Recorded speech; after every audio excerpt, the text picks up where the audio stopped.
السلام علیکم۔ پاکستانی عوام کی تمام بین الاقوامی تنظیموں اور بین الاقوامی دوست ممالک سے گزارش ہے کہ خدا را جب بھی کوئی پاکستانی حکمران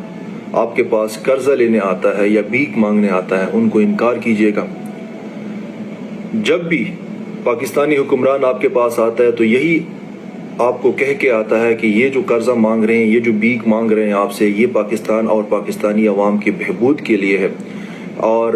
یہ صرف ان کو قرضہ چاہیے۔ اس کے بعد جا کے انہوں نے تو ملک کے اندر نئے جو ہے دریافتیں کر لینی ہے اور نئے قسم کے انہوں نے جو ہے وہ ترقی کے راستے کھولنے ہیں۔ اور آئی ایم شور کہ ابھی تک آپ لوگوں کو پتہ چل گیا ہوگا کہ پچھلے 35-40 سال سے کم از کم یہ جو ابھی کے جتنے حکمران ہیں، ابھی ان کی ہسٹری ہے، یہی ہر بار آپ کو بہانہ کرتے ہوں گے، اور اس طرح کا ان کا نہ تو کوئی پلان ہے، نہ اس طرح کا ان کا کوئی موڈ ہے، اور نہ یہ چیز کریں گے۔ تو اس کا مطلب ہے کہ اگر ان نے اس چیز کو لے کے قرض لے کے آپ سے یہاں پہ اپنی عیاشیوں پہ اور اپنے میجارٹی جو ان کی اماؤنٹ ہے وہ اس طرح جا کے ضائع ہو جاتی ہے، تو ظاہری بات ہے اس کا جو بوجھ ہے وہ پاکستان پہ پڑتا ہے اور پاکستانی عوام پہ پڑتا ہے۔ جب بھی کوئی پاکستانی حکمران نئی حکومت آتی ہے تو 3 پالیسیز تقریباً کچھ نہ کچھ فرق کے ساتھ ہر حکمران لے کے آتا ہے۔ پہلی جو پالیسی،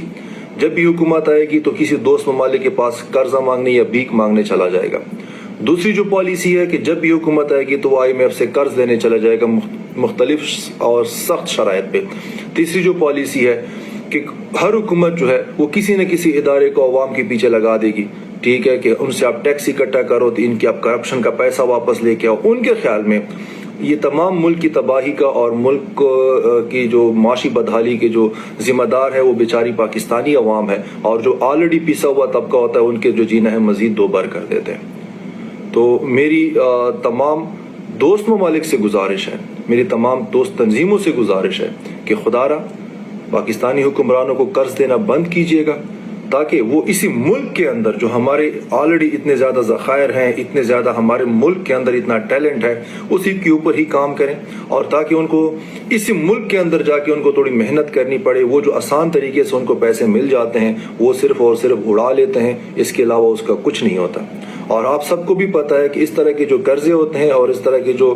خیرات زکوٰۃ ہوتی ہے اس سے اس ملک کا اور عوام کا کوئی فائدہ نہیں ہوتا۔ ابھی تک I'm sure کہ آپ سب کو پتہ ہے، اور اگر آپ سب کو پتہ ہے تو کائنڈلی اس چیز کو روک لیجئے گا۔ اور اگر آپ سب کو پتہ بھی ہے کہ اس چیز کا پاکستانی عوام اور پاکستانی قوم کے لیے نقصان دہ ہے یہ جتنی بھی چیزیں لے کے دیتے ہیں، اور پھر بھی آپ ان کو دے رہے ہیں، تو اس کا مطلب ہے کہ آپ ان اسپیسیفک ہمارے حکمران طبقے کے جو ہے وہ فیور کر رہے ہیں، اور آپ کو پاکستانی قوم اور پاکستانی عوام کی ذرا برابر بھی فکر نہیں ہے۔ میں ہوں شوکت مروت، پاکستان زندہ باد۔